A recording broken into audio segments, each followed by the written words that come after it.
Hello, everyone, and welcome to another Stranded Nation podcast. I'm Terry Edom, and I have with me Heidi McKillop, the other half of the Stranded Nation podcast team.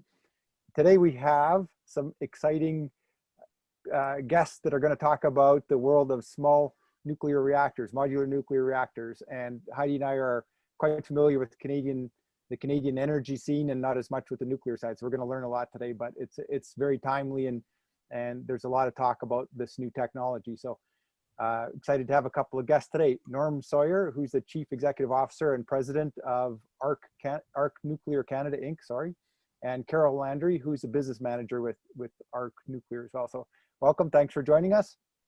Thank you, nice to be here. Thank you, Terry. So we'll start with the big end of it, I guess, the social acceptance of nuclear. It seems to be one of these things that's been divisive for a long time. And is that something you've had to tackle head on with your getting word of your new technology out there? Well, Terry, that's an interesting angle about the new technology. No doubt nuclear brings with it a certain amount of people's opinions. That's where I call them opinions, and everybody should have their opinion. The new technology, in case of ours, we kind of tackle some of the major concerns that people have had. It's always been about safety. So our technology compared to, and I'll compare it to the Canadian technology that we have today, CANDU, which is extremely safe. It's one of the safest technologies in the world. We're a couple of levels of safety higher than that. So we're safer.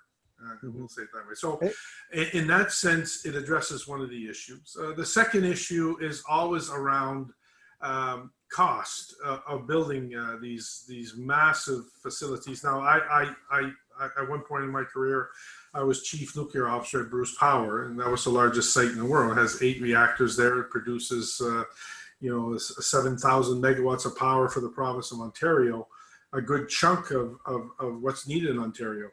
But they're massive bills, and they're very complex. And I go back to the safety discussion, where I would consider the old technology being engineered safe.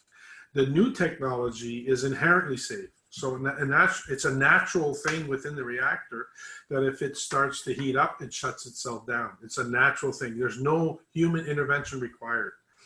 So because of that, the safety levels are higher, and because of that, the capital cost to build these things, the complexity is reduced dramatically, so the cost is reduced dramatically.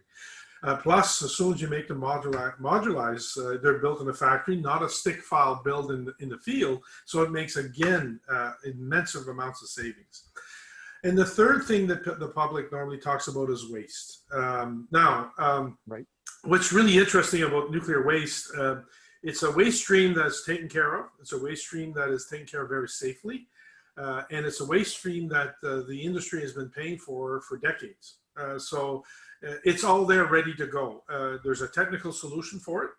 Obviously, there's still a social discussion to occur, but there is a technical solution. So, but what our technology does, on a once through, let's say just in a once through, you're just going to fuel it once. We only fuel once every 20 years, where current technology reactors are fueled 5 times a week. So you imagine the dramatic reduction in volume, dramatic. We've done a few studies that show for about 90,000 homes in New Brunswick, the CANDU technology would produce somewhere around 16 tons of used fuel, where our technology, if you didn't do anything at the end, would produce 10 times less than that. And in fact, if you do a reconstitution, which is one part of our technology can do, actually it's 100 times less. So it's a few hundred pounds. So you can see it's like anything else. The old technology for the cell phones were, how they were the Get Smart big phones, and now they're really small. And that's what's happened. Technology is moving forward and getting better in those areas. That's what I believe is the society is looking at and saying, these are true improvements that will help not only deal with the waste issue, but also never forget it's reliable, it's 24/7, and it also deals, there's no CO2 emissions, which is really a big issue across Canada today, as you know. right? So do you Those think are that people are, over the decades have changed like in their total understanding of nuclear energy? I think I think people are listening. I think that's probably listening more and more. What I find when I go out, and I've been at this for a while now, as I mentioned, dealing in the old industry, and now I'm in the new industry. It was hard to reach out and to really get people to grasp on the benefits of nuclear. And people have asked me, I say I'm an environmentalist, and people say, what do you mean? You're a nuclear? Yeah, you can be when we brought back the Bruce units in Ontario, right? And I tell this story and people say, well, that's amazing. I never heard of that before. There was in 2003, 2002, about 53 days where they used to tell people in Toronto, don't go outside. The air is not very good. When we brought all the big units back online at Bruce, they shut down all the coal plants. And in 2014, Mr. Gore from the US came and congratulated Ontario for dropping what I call the pollution days down to zero. There was 0 days in 2014. So you can see the amazing part that nuclear can do. It's really a clean energy source that takes care of its waste. And that's the messaging I think that people are starting to realize. We have international experts saying now that we can't get to where we want to get to unless nuclear is part of this solution. It's part. I don't say it's the solution. It's part of the solution. We still need wind. We still need solar, but they're intermittent. You need that base load that just continues on. It doesn't produce CO2. right. I've been hearing a lot more about that. Like you say, it's just becoming more of a common. It's right. If people want to get to that emissions level, and that's the way it has to be, there's just no real base load substitute. So, and nuclear, it always has been safe, right? It's a bit of a misconception that it's not that safe anyways. It's the incidents make the headlines, but yeah, certainly. I mean, there's been some accidents, and I will never deny that, but there's been airplane accidents. There's been all sorts of accidents everywhere. Yeah. Not a lot of people got hurt in the nuclear accident. They were, they're from a commercial perspective, it was expensive. There's no doubt, and it has adjusted people's lives. But they forget about the benefits because, you look at Ontario today, where I used to work, Bruce Power, they're producing, radioactive injections for people for cancer. I mean, there's just people have to remember what nuclear has done for the world. I mean, they always lean towards the bomb, which is really sad because there's so many benefits that came out of it, over time. When dealing with some of the people that are really sick in the world, that that's really helping them. Well, yeah, not to mention really the power that's been too, getting. right, Terry, is that most of our concepts around this conversation is that the relationships are related. So whether it's oil and gas, looking at hydro, nuclear base loads, like you mentioned, these are all complementary. And this idea that energy sources have to be combative to each other and that they're competing is really kind of short-sighted for our country and for the world. If we're really serious about reducing emissions and having a sustainable environment, then this is the road that we have to take. There's not really any option in my mind. Well, I've heard senior oil and gas people say for years now that even in the oil patch here, we know that cheap hydrocarbons are going to run out someday. That's just the fact of life. And so eventually we're going to go on to something else. And I've heard a lot of senior oil and gas people say that nuclear is the only way the only way you can power the world, really, unless there's some big breakthrough in something else. But yeah, I mean, if you look at Alberta today, we've been talking a little bit with Alberta. They're announcing that they're about ready to sign, or they've signed the MOU with the provinces of Ontario and Saskatchewan and New Brunswick. I'm proud to say I'm a New Brunswicker, much like Heidi is. I left for a while for my career, and I worked in some pretty nice places, some great companies. But proud to say that MOU. People tell me that it started. The rumor of it putting something like that together started from New Brunswick, and I believe it did because I was kind of part of that. But it's really working together is going to get the solution. And like you say, not only governments but industries, I think, they have to get together to deal with this. We can't keep going the way we're going, and just assume that you're not changing anything is going to get us there, because we have to change a few things. And it can be done that everybody, has a piece of the pie. And that's the way we've been promoting ourselves. We're on hit and run. We have never been here to exclude any other province. All we've done is because New Brunswick had a CANDU reactor here and didn't get the benefits that I thought they should, I just want to make sure that New Brunswick is included going forward in the new version of what nuclear looks like in Canada. And that's a really good point, Norm, and it benefits all of this whole inner system. We talked about transfer payments when I was in New Brunswick, and that's another thing that oil and gas and natural resources are a huge contribution to. And New Brunswick heavily relies on transfer payments from the federal government. And I think the private sector in New Brunswick is very eager to see that that lack of dependency. We really don't want to be dependent on it. We want to have, this local economy that's thriving and supports local businesses, innovation, and technology. And that in turn supports Alberta because, those allocations of funds can go to somewhere else where it would be needed. But unfortunately, I think depending on governments and certain regulations and even red tape regulations on businesses, that can really impede on the natural process of businesses thriving in a province like New Brunswick. Yeah.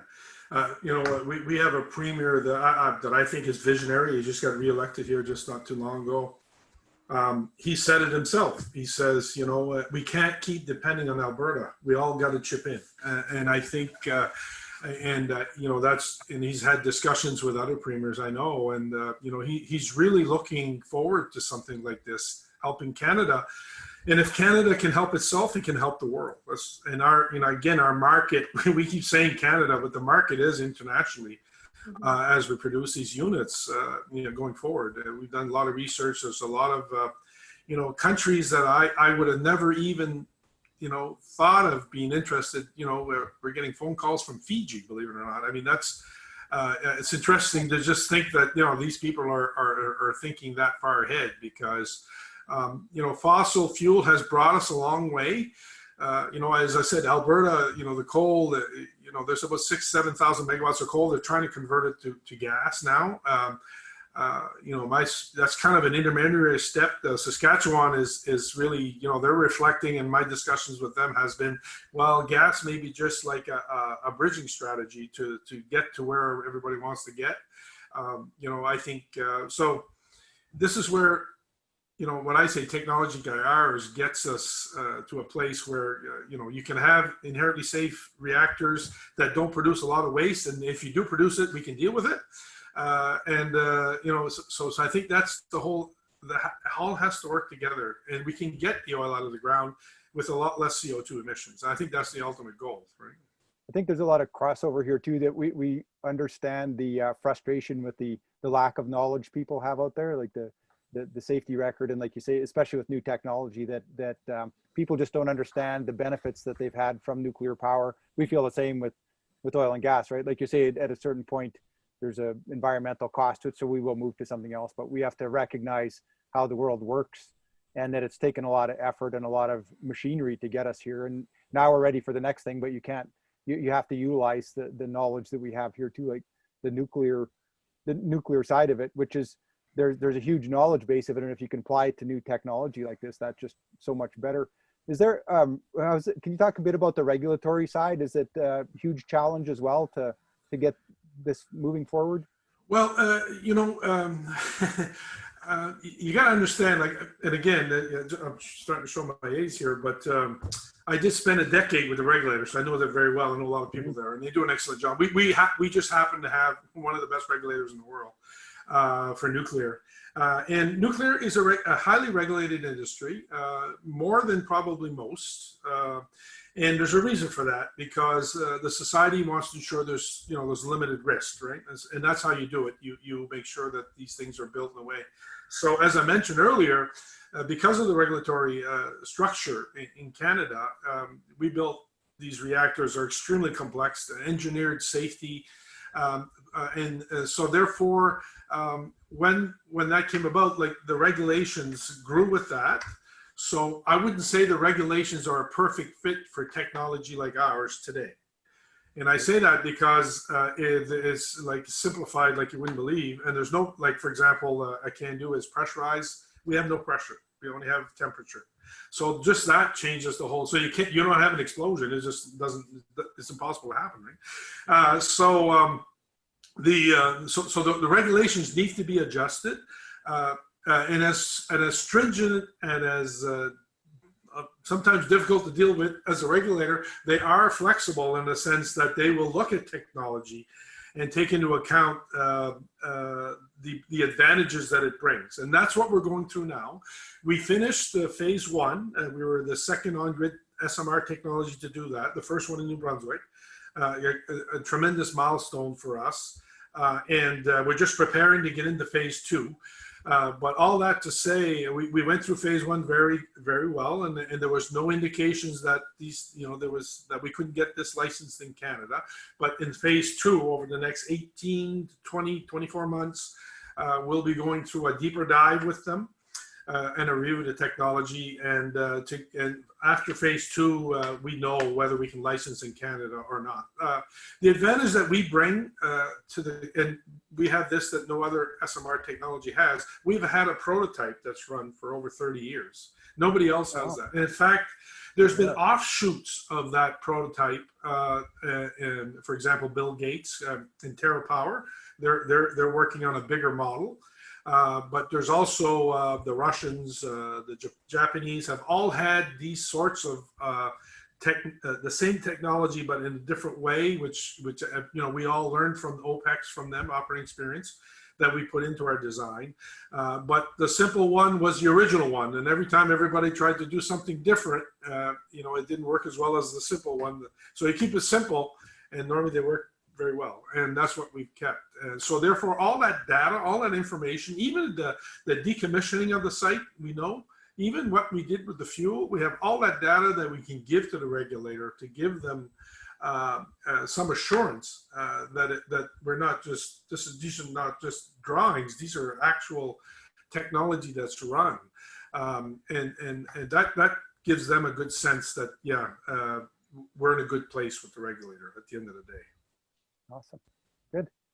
One of the things too that I'm really curious about is how do SMRs really relate to and complement oil sands production? So I know that we spoke a little bit about this when I was in New Brunswick, and I was really fascinated by this. And as someone that's not super heavy into the tech side, what does that look like for that relationship between our oil sands out here and your technology? Yeah. So I see our market in Alberta in two areas. Replacing coal, as I mentioned, somewhere around 6,000 megawatts, just 35% of your grid or something like that. But the other part is the oil sands. So if you take an example like the Cold Lake cluster up in that corner, we've done a little bit of work of looking what that would look like. There's a number of facilities all around there. So you can imagine putting 1, 2, or 3, or 4 of these little reactors in that centralized, and then you would be able to run the piping for whatever you need for steam, for example, and also produce energy. I know that, and everybody knows that as the mining continues, you obviously you have to change areas and things like that sometimes. So what you do is you're left with so you fuel this thing, you're good for 20 years on one fuel load. Away you go, you run. You produce as much energy as you need, whether it be for steam for the heat for the oil sands or for electricity for the facilities. And once that's done, you move around and you can move the pipes around, or you just keep the unit running, because normally our units are built for 60 years of service. You can just increase the load in the generator, produce electricity for the surrounding areas. So because they're so mobile, you can just ship them up there and put them in a facility. It has to be a little bit, there has to be a little bit of infrastructure to make it run, but it provides energy. These little reactors, the big ones produce electricity. These ones produce energy, heat, and you can use it for whatever you need. For example, hydrogen is another example that we see, one of our reactors with a hydrogen plant on the end, and the hydrogen is used for the trucks and whatever you need up north.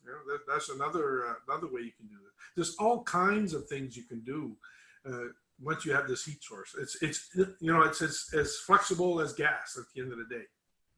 Well, and there's one benefit too that just touching on the oil sands again, it kind of there's a lot of natural gas that's burned to get in the SAG-D process, especially to loosen up the oil so that it can be produced. And that's one of the biggest reasons that it's the dirty oil, so-called, because it takes so much energy to get it out of the ground. Yeah. Oil is oil.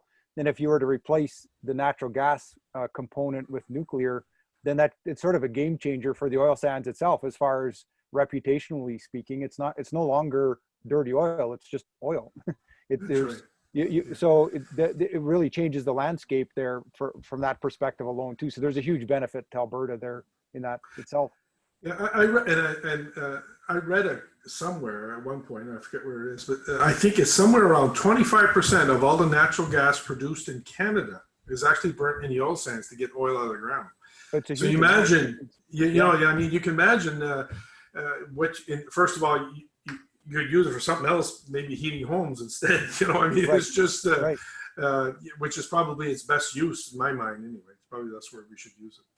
Right, and I think that's one of the biggest things that people have against that whole industry, the oil sands industry, is that intensity. So this could really change it. So it's fantastic. You mentioned hydrogen also, that hydrogen is really taking off as a potential source of energy. And have you started to scope that out? I know there's a lot of preliminary work going on all around the world about the potential uses for hydrogen. It's really getting to be an exciting field too. Yeah, well, I had a visit from some people from the Canadian Nuclear Laboratories from CNL, from Chalk River, and they were telling me that our reactor is a sweet spot for temperature for that. And in fact, again, hydrogen needs two things when you produce it. You need heat, and you also need electricity. So the model is built for that. But as you know, hydrogen, the issue right now is takes energy to make that. And it takes more energy. So the cheaper and of course, if you use fossils to make it, the electricity and the heat, then it's really not doing much makes you feel better when you put it in your car maybe, but you still have CO2 in the other end. It's a little bit like electrification when we go to electrical vehicles. Well, if the grid is mostly coal and you're plugging your car in, you're gaining, but I'm not sure how much you're really gaining. In fact, the IPPC, which is the international body, talked about wind and said if wind is backed with gas, it does help, but it won't get where we want to go. Your gas is coal is the highest, and then gas is the second on the CO2 emission chart. So you got to get, and there's a balance there. I mean, you can use gas in some places where you have to, but then you have to think of other things. So. Right, and I think it's a balance, and it's also people get excited talking about a transition, but when you're changing energy systems, it doesn't happen overnight, and so that's correct. Yeah. And I think one of the biggest things that I saw about hurdle to nuclear was, like you said, that when it was such a big step change, you're talking billions of dollars for the old style of facility, and that's just too hard to get off the ground with all of the hurdles it has to face. So. Yeah. Now you imagine that you compare CANDU today, 700, 800, 900, megawatts. You're talking probably $8 to $10 billion. You build a unit like mine, or like ours. Excuse me, I keep going. It's 100 megawatts. And it's about 500 million, so $500 million. But for smaller markets, for smaller grids, you're not going to put. And I think. For example, New Brunswick at one time was looking at a rebuild model at 1,200 megawatts. I mean, it just wouldn't work. The grid doesn't work that way, So these things, you build them as you need them, right? So as the economy grows, well, you build them as you need them. So anyway, it's kind of a lot more flexible from the economic side too. Instead of putting 800, 900 megawatts on the grid at once, hoping you're going to use it, because remember, a big unit takes about 10, 12 years to build. You can build these ones that, it takes about 3 or 4 years, and you just add on as you need them. Right. And the 10 to 12 years, that's probably just the physical builder. I guess that's crossing all of the hurdles. What's one thing we see with any kind of big energy infrastructure, it's just getting harder and harder to build all the time. So yeah, it's amazing to me. I've done a few of them now, and not only is it technically difficult, it's politically difficult, because you never had the same government long enough there, and politics do play into energy file, and as this changes, every 4 or 5 years, then you get, and if you're trying to get something across Canada, I mean, it's Energy East was a perfect example. I mean, it's just too many governments to change over that amount of time. Yeah, you're absolutely right, Norm. And a big thing too is like, what we've talked about a lot, maybe it's different because, I'm a New Brunswicker living in Alberta, and obviously I have a huge passion for both provinces. But it's still home, it's still Canada as a whole. And I think at the end of the day, our trade barriers and our issues that are happening interprovincially really need to be looked at a national framework. And like you said, Energy East was a really prime example of in my opinion, a failure from federal government level of really understanding connectedness between our provincial requirements and what we're needing for energy as a whole. And this conversation goes into a lot of different subjects. But, just to really like wrap things up for our guests and for everyone that listens to our podcast, this is our dominant theme that we love to talk about is how do we build these relationships? Like, instead of just saying we want to build them, like, you coming on the podcast today is a huge example of, I believe, like a great step forward into tapping into a different sector that we don't normally know anything about, we don't really talk about, and obviously building those relationships long term is going to be beneficial for both provinces. Yeah, I think I've always said really it's really onus on us, all of us, to work together. It's not going to happen any other way. And I think today, I think we have 2 premiers, one in Alberta and one in New Brunswick that I know extremely well, that are very open to that thing and are looking for ways to do this.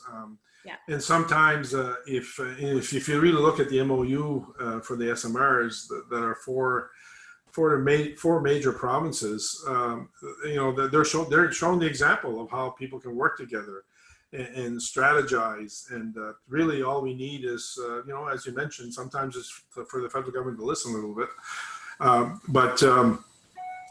think it's really, there's no barrier in front of us other than ourselves.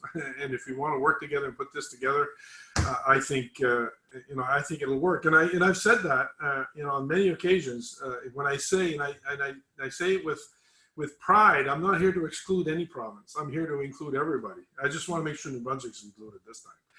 They kind of left, my opinion, again, this is Norm's opinion, New Brunswick got left out on the nuclear side a little bit. And I just try to balance that out. And boys, it would be great to work with Alberta. We look at our supply chain. We believe around 50% can be done in New Brunswick. That means 50% can be done somewhere else. And I tell you, Alberta brings a lot of experience in some of this stuff. It's very similar.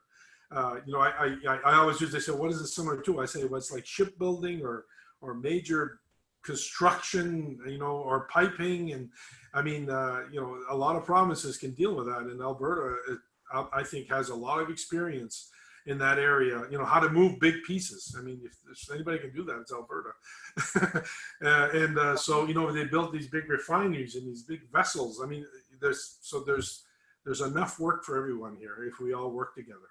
We also have a supply chain of people, and a lot of them came from New Brunswick. Well, and the Maritimes. Maybe I shouldn't say Heidi is out there, but that's the other thing. When you're talking about projects like this, you get questioned, and they say, "Well, Norm, you said that's great. You're saying you're going to bring like 4,000 jobs to New Brunswick or something like that." And I said, "Yeah." I think. Well, where are you going to get the people? Well, I said, first of all, I said, I think they're being trained right now. And they said, what do you mean? Well, I said, they're all in Alberta. But on the second hand, I always say, listen, when Alberta started the oil sands, right? They didn't wait for people to come to them. They started building the project, and the people came. You look at Newfoundland on the oil, same thing. It's the same thing here. People, if you give them a great career, a well-paying job, and a beautiful place to live, they will come. I know they will come. Ain't that the truth? Heidi comes back all the time. She's just looking for a reason. Don't we all? Yeah. It is beautiful out there. Yeah. Well, thank you. Yeah, thank you very much, Norm. And Carol, sorry we didn't get to hear much from you, but Norm does a great job of covering the topic. So that was a great conversation. We learned a lot. And I think that anything we can do to keep this dialogue going. And like you say, not to dismiss any provinces, but to see these various regions of the country working together on something like this, and not necessarily having to go through Ottawa. Eventually you do for everything, but there's a lot that can be done by working directly together. And I think this is just a fantastic story. So. Well, thank you, and I really appreciate it. Hi, and Terry, thank you so much for inviting us. Thank you.